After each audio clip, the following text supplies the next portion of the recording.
Good morning. SYBA समग्र लक्ष अर्थशास्त्र पेपर 3 यामध्ये आहे. आपण मौद्रिक धोरण म्हणजे काय, मौद्रिक धोरणाची व्याख्या आणि मौद्रिक धोरणाची उद्दिष्टे या संदर्भात चर्चा करत आहोत. 1960-70च्या दशकात किंवा 1960-70 वर्षापूर्वी पैशाच्या पुरवठा आणि किंमत धोरण याबाबत विशेष ज्ञान नव्हतं. परंतु लॉर्ड जेम्स केन्सने मौद्रिक general theory of employment, interest and money हा ग्रंथ लिहिला आणि त्यानंतर खऱ्या अर्थाने मौद्रिक धोरणाची उद्दिष्टे ही किती महत्त्वाची आहेत आर्थिक नीतीचे साध्य करण्यासाठी या संदर्भात चर्चा करण्यात आली. आणि त्या संदर्भात आपण मौद्रिक धोरणाची उद्दिष्टे पाहत असताना काल आपण मागील तासाला आर्थिक वृद्धी, किंमत स्थिरता आणि व्यवहार शशातील समतोल या 3 उद्दिष्टांची आपण चर्चा केलेली आहे. त्याचा आपण थोडक्यात जर सारांश बघितला तर आर्थिक वृद्धी म्हणजेच एका विशिष्ट कालखंडात अधिकाधिक वस्तू आणि सेवांचं उत्पादन करणं, निर्मिती करणं आणि त्यातूनच देशाचा आर्थिक विकास साधणं हे मौद्रिक नीतीचं महत्त्वाचं उद्दिष्ट असल्याचं आपल्याला पाहायला मिळतं. आणि ह्या मौद्रिक नीतीच्या या उद्दिष्टांची यातूनच आर्थिक स्थैर्य आणि विकास साध्य होऊ शकतो. आणि या ठिकाणी देशाचा आर्थिक विकास वेगाने घडवून येण्यासाठी मौद्रिक नीती किंवा सुलभ पतपुरवठ्याचं धोरण हे अतिशय महत्त्वाचं असल्याचं आपल्याला पाहायला मिळतं. दुसरं आहे किंमत स्थिरता. अर्थव्यवस्थेमध्ये भाववाढ म्हटले जाते आणि त्या ठिकाणी देशाचा जलद आर्थिक विकास घडवून येण्यासाठी किंमत स्थिरता हे धोरण अतिशय महत्त्वाचं असल्याचं आपल्याला पाहायला मिळतं. आणि त्यामुळेच भाववाढ आणि भावघट या दोन्ही गोष्टी किंमत स्थिरतेमध्ये फार महत्त्वाच्या आहेत. तिसरं उद्दिष्ट होतं की व्यवहार शशातला समतोल. एका विशिष्ट कालावधीत देशातील सर्वच विदेशी व्यवहारांचा जमा खर्च त्या ठिकाणी दर्शवला जातो आणि त्यामध्ये येणारी तूट किंवा वाढ याही संदर्भात आपण काल चर्चा केली. आज आपण राहिलेल्या 4 उद्दिष्टांची सविस्तर चर्चा करणार आहोत. त्यामध्ये पूर्ण रोजगार, विनिमय दरातील स्थिरता, चलन निष्क्रियता आणि उत्पन्न वितरणातील समानता या 4 मौद्रिक धोरणांच्या उद्दिष्टांची चर्चा करणार आहोत. तर या ठिकाणी पूर्ण रोजगार म्हणजेच 1936मध्ये केन्सचा the general theory of employment, interest and money, रोजगार, मुद्रा, व्याज याचा सर्वसाधारण सिद्धांत हा ग्रंथ प्रसिद्ध झाला आणि त्यामुळं पूर्ण रोजगार या संकल्पनेला प्रसिद्धी मिळाली.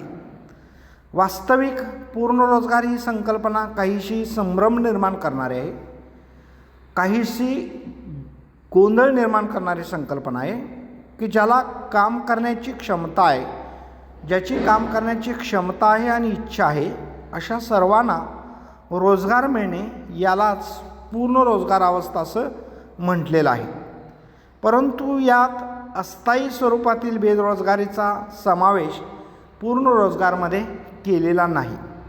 थोडक्यात काय तर पूर्ण रोजगार म्हणजे अनैच्छिक बेरोजगारी होय अशा पद्धतीची संकल्पना पूर्ण रोजगाराच्या बाबतीत या ठिकाणी विचारात घेतलेले आहे.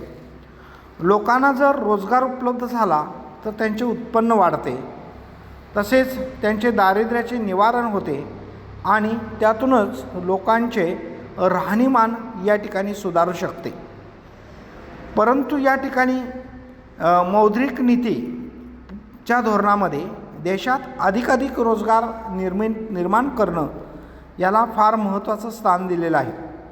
व्याजाच्या दरात आवश्यक ते बदल करून भांडवलाची नफाक्षमता वाढवल्यास या ठिकाणी गुंतवणुकीला पोषक वातावरण तयार होतं आणि गुंतवणुकीला पोषक वातावरण तयार झालं की उत्पादनाला गती मिळते. उत्पादनाला गती मिळाली की उत्पादन घटकांची मागणी वाढते. उत्पादन घटकांची मागणी वाढली की त्यातूनच रोजगार निर्मितीला चालना मिळते आणि परत अधिकाधिक रोजगार श्रमिक कामावर घेतले जातात. त्यांची खरेदी शक्ती वाढते, परत मागणी वाढते आणि परत उत्पादनाला चालना म्हणून रोजगार निर्मिती केली जाते.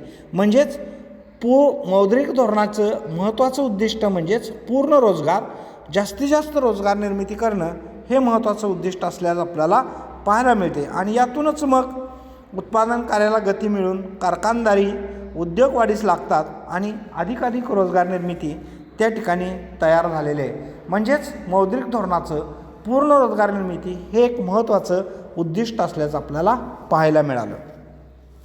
पुढचं आहे विनिमय दरातील स्थिरता. मौद्रिक धोरणाची परिणामकारक उद्दिष्ट म्हणून विनिमय दराची स्थिरतेचा या ठिकाणी उल्लेख केला जातो. विशेषतः आपण जर बघितलं तर आंतरराष्ट्रीय व्यापाराचा अर्थव्यवस्थेवर दूरगामी परिणाम होत राहतो आणि हा दूरगामी परिणाम याचे फार जर चढ उतार घडून आले तर त्याच्या आर्थिक विकासावरती परिणाम होतो. म्हणून हा अस्थिर असून त्यातील जे चढ उतार होतात त्या चढ उतारातून देशाच्या अर्थव्यवस्थेच्या चलनाबरोबर जागतिक स्तरावरील सुद्धा आंतरराष्ट्रीय स्तरावरील समुदायाचा सुद्धा चलनावरचा विश्वास उडू शकतो आणि त्यातूनच संबंधित त्या देशाचं फार मोठ्या प्रमाणात नुकसान होऊ शकतं. आणि म्हणूनच विनिमय दरात स्थिरता प्रस्थापित करणं हे एक या ठिकाणी अतिशय महत्त्वाचं मौद्रिक धोरणाचं उद्दिष्ट आहे. आणि विनिमय दरात स्थिरता ठेवणे यासाठी सट्टेबाजीला आळा घालणं हे सगळ्यात महत्त्वाचं आहे. त्याचबरोबर भांडवल निर्मितीस किंवा भांडवल उभारणीसाठी विनिमय दरातील स्थिरता ही फार महत्त्वाची असते, पोषक असते आणि त्यातूनच आर्थिक वृद्धीस हा हातभार लागू शकतो. म्हणजेच विनिमय दरात स्थिरता ठेवणं, त्यासाठी सट्टेबाजीवरती आळा घालणं, भांडवल विनिमय दरामध्ये स्थिरता, भांडवल उभारणीस प्रयत्न करणं, पोषक वातावरण तयार करणं आणि यातूनच मग खऱ्या अर्थाने देशाच्या आर्थिक विकासाला एक वेगळी दिशा, एक गती मिळू शकते. अशा पद्धतीचं एक मौद्रिक धोरणाचं हे उद्दिष्ट आहे. परंतु अलीकडच्या कालखंडात थोडासा विचार केला तर काही विकसनशील देशामध्ये विनिमय दरातील स्थिरतेऐवजी व्यवहार शेषातील स्थिरतेवरती लक्ष केलेलं आहे. विनिमय दरापेक्षा व्यवहार शेष, आयात निर्यातीमध्ये स्थिरता ही फार महत्त्वाची आहे असं अलीकडील काही विकसनशील देशांनी या ठिकाणी हे धोरण स्वीकारल्याचं आपल्याला पाहायला मिळतं. आणि त्यामुळंच या ठिकाणी मध्यवर्ती बँक आपल्या परकीय चलन साठ्यात आवश्यक तो त्या ठिकाणी बदल करू शकतं आणि आवश्यक तो बदल करून परकीय विनिमयाच्या मागणीवर नियंत्रण आणण्याचा प्रयत्न करतं आणि त्या ठिकाणी विनिमय दरामध्ये स्थैर्य राखणं सुलभ होत असल्याचं आपल्याला पाहायला मिळते. म्हणजेच या ठिकाणी विनिमय दरामध्ये प्रत्यक्ष स्वरूपात स्थिरता ही देशाच्या आर्थिक विकासासाठी महत्त्वाची आहे आणि विनिमय दराच्या स्थिरतेबरोबर व्यवहार शेषावरती सुद्धा स्थिरता राखणं हे अलीकडे काळात मौद्रिक धोरणाचं महत्त्वाचे उद्दिष्ट आहे. आणि त्याच दृष्टिकोनातून रिझर्व्ह बँक आपली मौद्रिक नीती या ठिकाणी मौद्रिक नीतीच्या धोरणामध्ये बदल करीत असल्याचे दिसून येते. त्यानंतर पुढचं उद्दिष्ट आहे चलन निष्क्रियता. प्राध्यापक विस्कडित, प्राध्यापक रॉबिन्सन यासारख्या अनेक अर्थशास्त्रज्ञांनी पैशास नेहमी निष्क्रिय घटक मानलेला आहे. की त्यांचं असं मत आहे की पैसा हा केवळ विनिमयाचं माध्यम आहे आणि त्यापेक्षा त्याची कुठलीही अधिक भूमिका असू शकत नाही. ते एक माध्यम आहे आणि या माध्यमाच्या माध्यमातून, या पैशाच्या माध्यमातूनच आपण अनेक वस्तू आणि सेवांची या ठिकाणी खरेदी करू शकतो.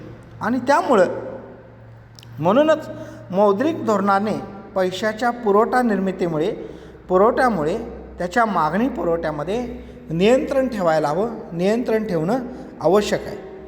आणि परंतु त्यामुळे या मौद्रिक धोरणावरती फार मोठ्या प्रमाणात टीका केली.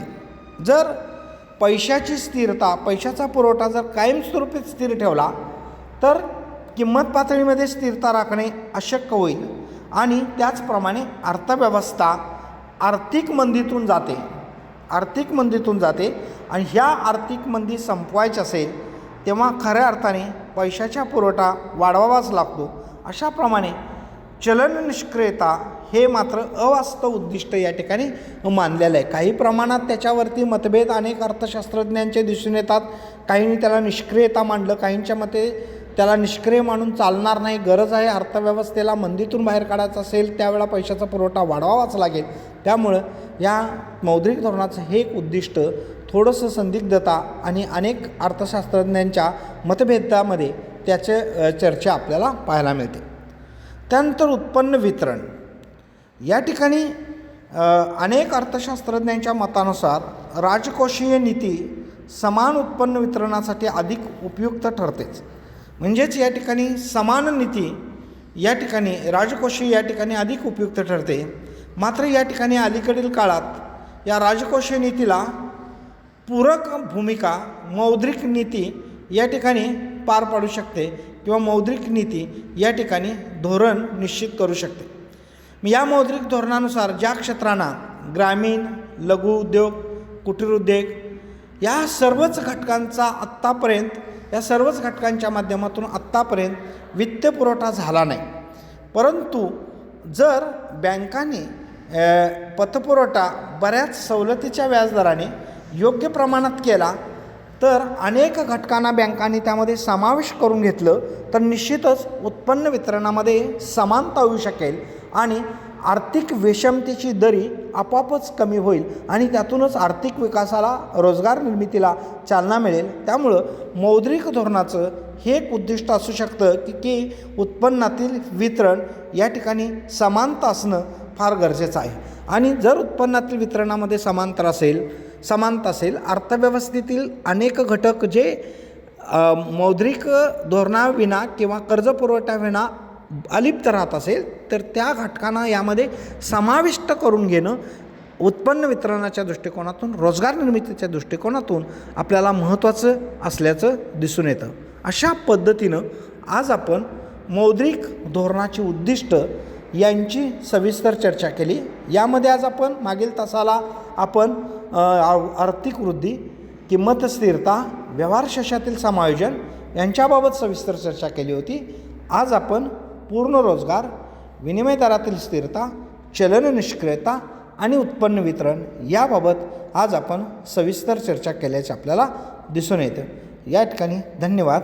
आपण मौद्रिक धोरण आणि मौद्रिक धोरणाची उद्दिष्ट ही संकल्पना या ठिकाणी संपलेली आहे.